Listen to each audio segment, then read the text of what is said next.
everyone, it's Warren from NQ Explorers. Today we're up in a mining town that was serviced a silver mine and a smelter in the late 1880s, and the town was pretty much all gone before the First World War.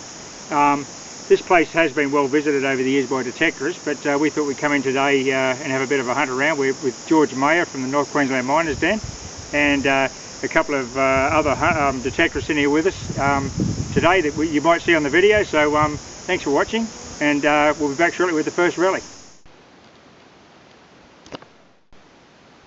Here's my very first relic of the day. It's a bit of saddle brass. You can see there's a very deep hole there next to the detector, probably about 5 inches. We're on top of a sandy ridge, deco sand, so the targets will have worked their way quite deep into the soil, so it's a matter of going low and slow and listening for the deeper whispers. George just informs me he's got a nice button, which is his first relic of the day. Oh, that's nice. Look at the definition on that. It's beautiful. Yeah, it's got the crown on top with the... oh, is it looks like... oops. Yeah, and the back's pretty good too. That'll clean up really nicely. Yeah, looks like a royal crest, does it? Yeah. Of some sort. Beauty. Good one. Like that. Yeah. It's a very shallow 85. I'll just turn on the iron order so you can hear that. No iron order, no iron. Very compact target, so we'll dig this one and we'll have a look. And hot on the heels of George's button, I've just got another piece of saddle brass. Well, we're just off the centre of town here. You can see Colleen's up in the distance there on a dig, and then there's George over there. He's on another dig. He just got that button up there. Down in this direction was where the old silver smelter was, and that was the reason that this town existed. So this town, which was quite large in its day in the late 1800s, existed to serve that silver mine. And eventually that closed down, of course, and the people moved away. And there's a couple of cemeteries around the area too still here. That's pretty much the only tangible remains of the place. Anyway, got a lovely signal going up this hill here. Swung to the left, got a nice solid 78. I'm pretty sure I've been rewarded with a little silver coin. As you can see, still a bit of dirt in situ. I'd say that's either going to be an old, I think it's a sixpence rather. Looks to be sixpence sized.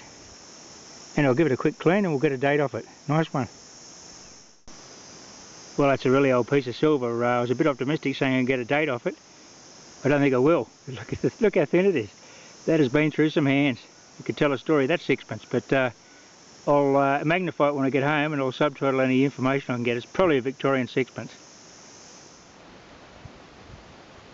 Well, here's the town dam that was constructed in the 1890s for the town water supply, and also to supply a silver crushing ore battery. Interesting here, you can see on the other side there's 2 black swans with I think 5 cygnets. The interesting thing about the black swan was that they're native to Australia, and until Europeans came to Australia in the late 1700s, no one had ever seen a black swan. And when the news got back to England, they thought it was a big hoax, that it was impossible to have a swan that was black. All swans were white, but not in Australia. We have black swans.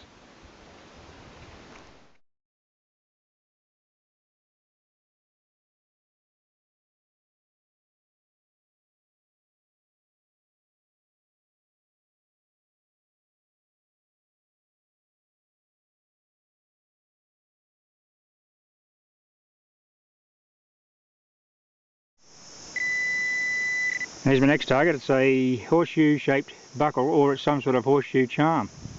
Brass, rang up at the brass range. It's a nice target. Very solid, repeatable signal. Yeah, nice one.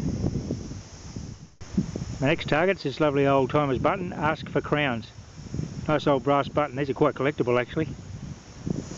Okay, we're out here today with young Heath. Heath is 12, and you've been detecting for how long, Heath? Nearly 2 years now. And now how about this, he's out here with his Ace 150 and he's just found a beautiful 1881 sixpence. Look at that. Now what did you have your setting on your Ace? Jewellery mode. Okay, he's in jewellery mode. So what Heath was doing there, he was just dropping the iron off the bottom and he was digging all the good targets and he was rewarded with that.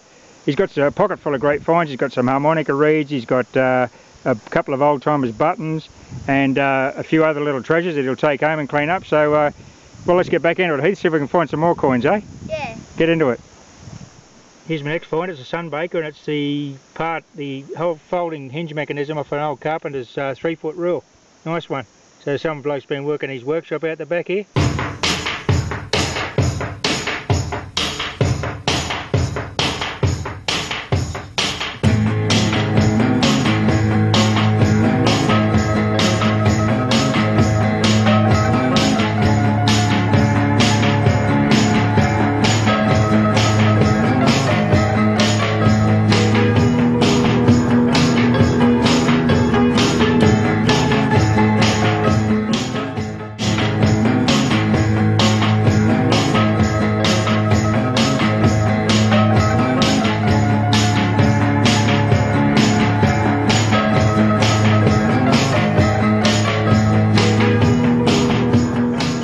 Well, before we sign off, I thought you'd bring you down and we'll have a look at the remains of the old silver smelter, which dates back from the 1880s.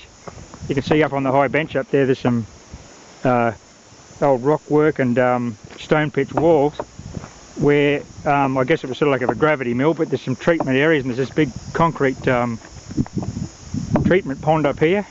As you can see, there's another dry pitch wall there. Very hot place to be working out here in North Queensland in the summer, and didn't have the comfort of air conditioning or the relief of a cold beer at the end of the working day. But as you can see, there's some sort of structure here, square pits, and you see this circular brick foundation, something to do with the treatment of the silver ore. And further over there you can see more brickwork. Don't really detect around these sort of places. You don't generally find coins and relics here because sort of more stick to the habitation areas rather than the work areas. Plus there's a lot of iron rubbish, of course. Oh yeah, it's quite extensive. Two big circular concrete structures. You can see a brick wall there, and there's more stone pitching right up this gully. A lot of these old mills did work on some sort of gravity system where the silver ore would come in the top and it'd work its way down through the mill as it got processed. But what a wonderful old relic laying in the bush, untouched. It was the livelihood of quite a large town at one stage, way back 100 plus years ago, but not anymore. All abandoned. Oh, it's well into the afternoon now. It's quite warm. We're going to go back and have a cold drink and head off home. Hope you've enjoyed that little video there today. A few nice finds, a couple of coins, including that lovely sixpence that young Heath picked up, plus the usual relics you find in these 1800s towns. But anyway, thanks for watching everybody. Happy hunting. Bye for now.